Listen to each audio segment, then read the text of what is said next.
Slack CEO is going against the grain, saying the UK will remain a key market regardless of Brexit. CEO Stewart Butterfield spoke exclusively with Bloomberg's Nate Lanxon in London ahead of the official opening of Slack's new hub in the UK capital. Butterfield discussed why the company is laying down roots in the country. We have a lot of customers, and ones that I think most viewers in the UK would recognize, retailers like Lush, broadcasters like Sky, Ocado, Sage Software. And we want to have a relationship with them and other customers yet to come on board, and it's much easier to physically be here. I mean, it's a sales-led office, but customer success teams and solutions engineering as well. And we're still going to grow. It's a country of 65 million. I should know that off the top of my head. It's around that number, yeah. We keep expanding. Yeah, good on you. So tell me, one of the things that we see a lot of tech companies do is base themselves in Ireland, which is much less of a problem regarding Brexit. Right. We've had a lot of conversations and stories about companies considering other countries around the European Union. I mean, did you consider that? Did you consider Ireland as an option? Oh, we already have a pretty large office in Dublin. Right, okay. We've been there for about a year and a half, right. I think 70 people or so. And we're continuing to grow there. And as I mentioned earlier, eventually we'll open offices on the continent as well, just because we have customers in every country in Europe at this point. So we have 7 offices in 5 countries around the world, and we'll be expanding at a pretty good clip over the next 18 months or so. Okay. Now, one of the topics there's been a lot of discussion about over the last 100 days or so, of course, is hiring and talent under the Trump administration. And I'm curious if that's something that has been affecting you, or that you're going to have to sort of think a lot more carefully about, over the coming months and years. So.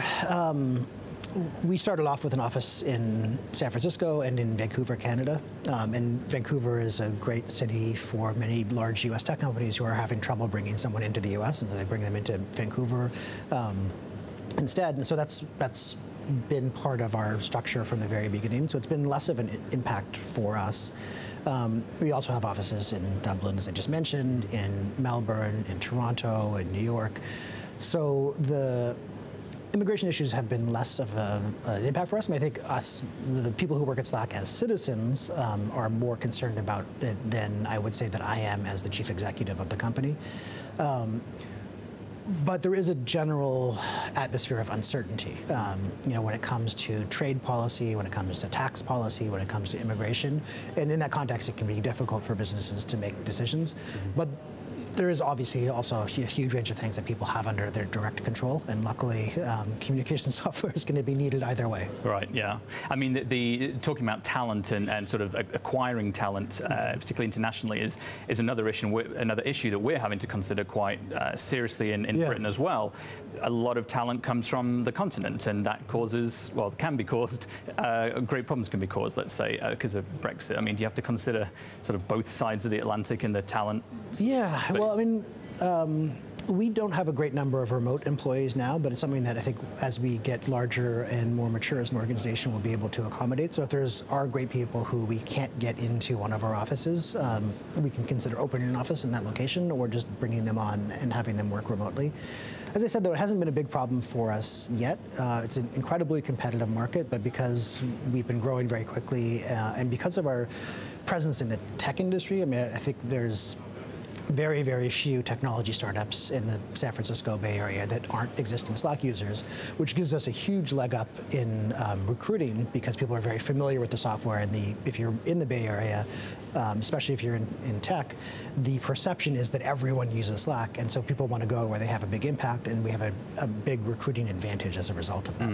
So we're coming up to the end of our time here today, but I've got to ask, of course, what's next for Slack? Do we have an IPO in sight anytime in the near future? IPO would be years away. We're growing at a pretty fair clip still, and one of the things that side effect of that rate of growth is that predictability is hard, so not the kind of predictability that they would want in the public markets. But the good news is that the private capital markets are very friendly to companies like ours right now, and so there's no need for that public offering. So the focus is absolutely on growth in customers and increasing the value of the core product. So we're doing a lot of work on machine learning and AI, and bringing those things to market over the course of this year. That was Stewart Butterfield, CEO of Slack. Just a disclosure, Bloomberg Beta, the venture capital arm of Bloomberg LP, is an investor in Slack.